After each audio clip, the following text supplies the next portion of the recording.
What is up, YouTube? As y'all know, Valentine's Day is coming up, and this video is going to be about love. African cichlid love, okay? Yeah.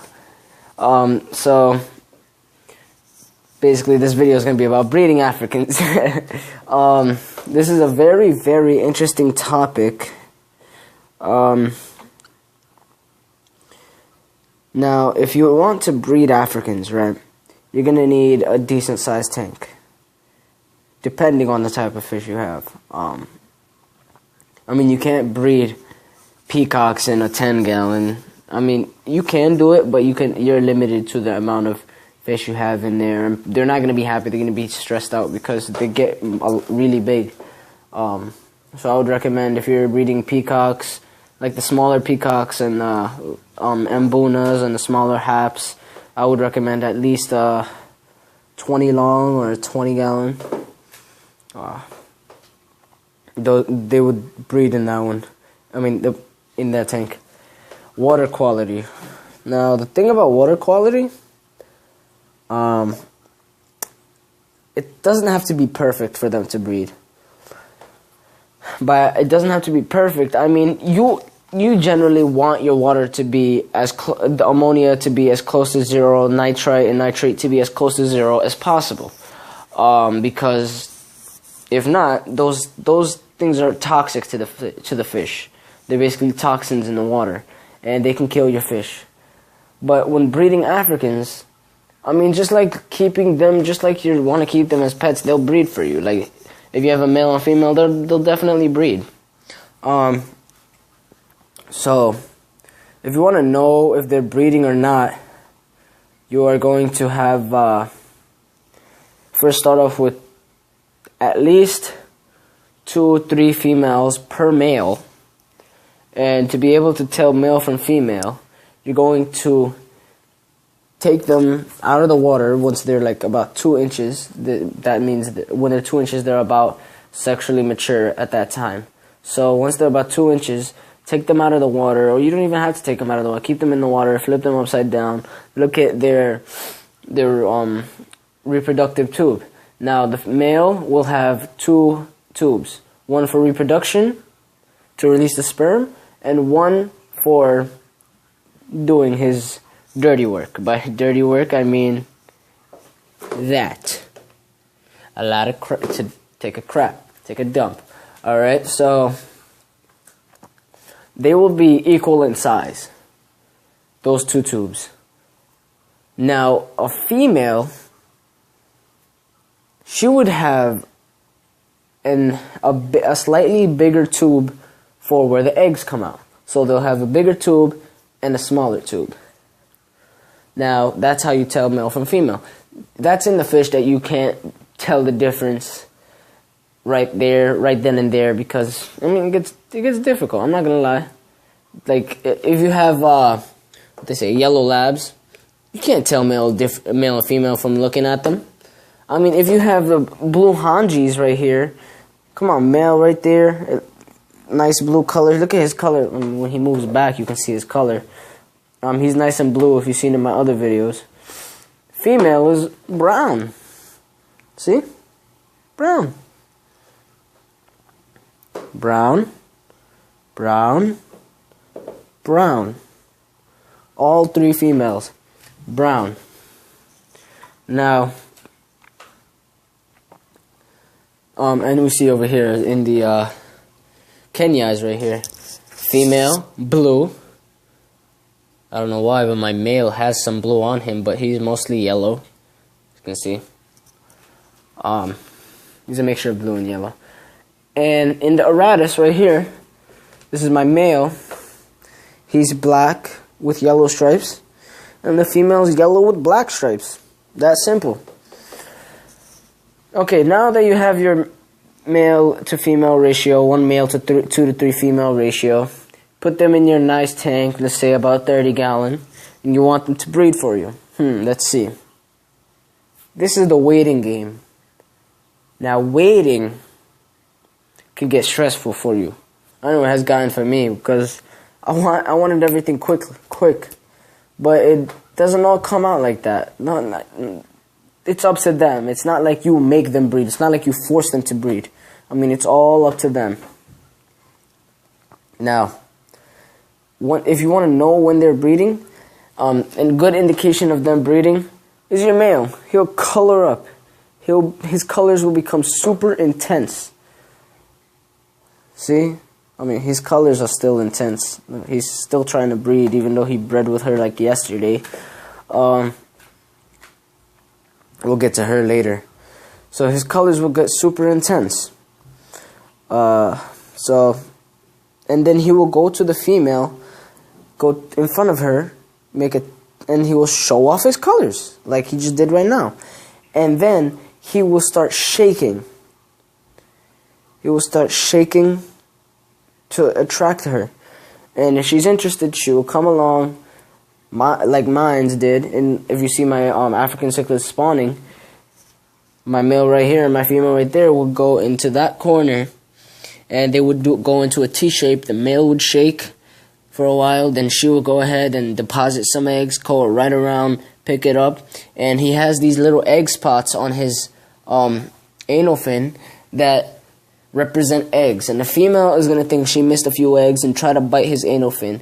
And when he does that, when she does that, he will release sperm into her mouth to fertilize the eggs, and that will go along for about 30 minutes to an hour, so she can be done with all her eggs. Some Africans could have like 8. Some of them can hold like 50. Some of them even go up to like 80 or 100, depending on the species and the size. Now, if you did not see him color up, you did not see him spawn with her, a good indication of them breeding, I mean, this is to make sure you have not fed your. This will definitely let you know if your female has babies or not. If you have not fed them any pellets, and you go up into your tank, and you see that her mouth is swollen, her throat is swollen like this, look, right there.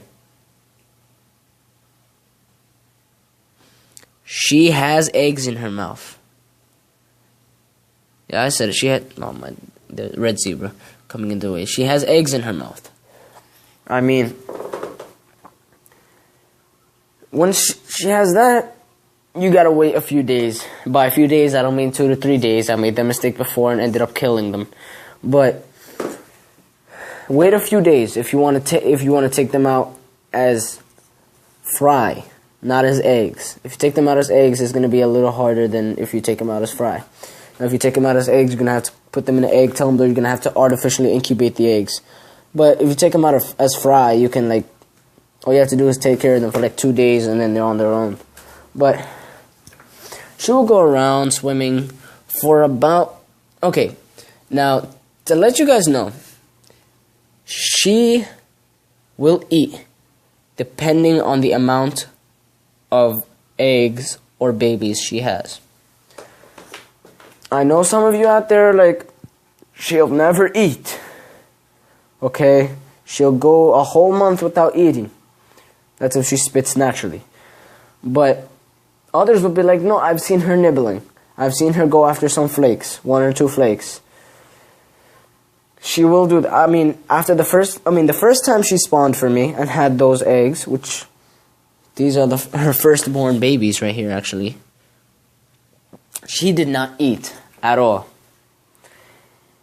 because she didn't have any room to let the food come in. Now, in her second batch, which we'll go to in a second, if you can just hold on, they are right here. Gotta turn on the light. Her second batch, okay, this is her second and third batch over here. Her second batch, she only had about 11 fry.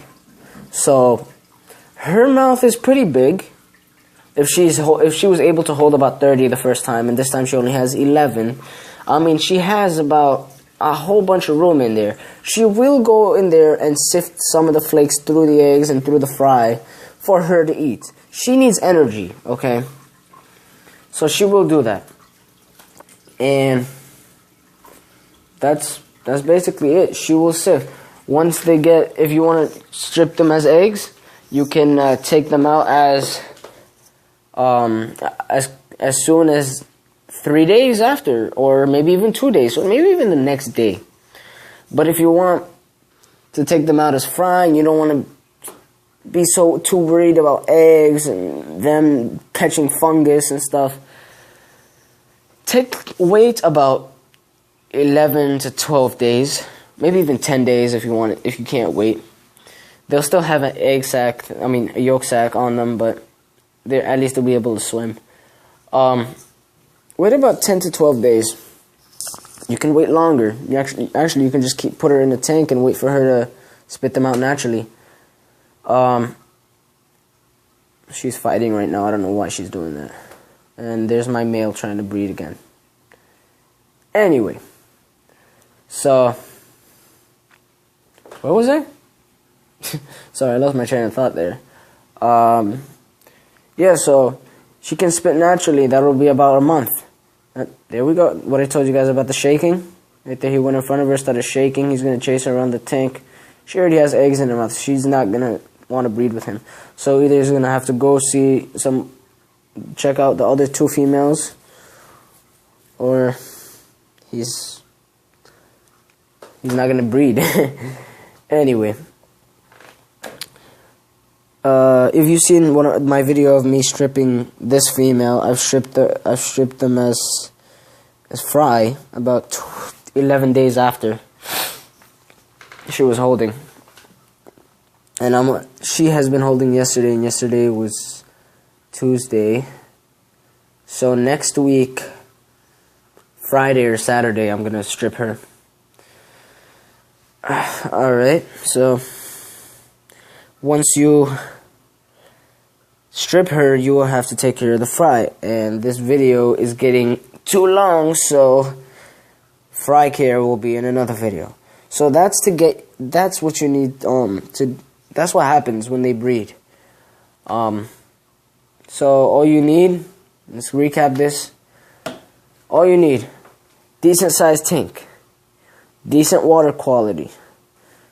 What I forgot to tell you guys is heater, but water quality is with the heat and everything. So decent sized tank, water quality. They spawn, male shaking, female depositing egg, male depositing sperm on the eggs in her mouth. Her holding for a period of time, and you can see what you want to do with the babies from there. Alright, in the next video, I'll show you guys how to take care of the fry. Ali's out. See you guys in another video.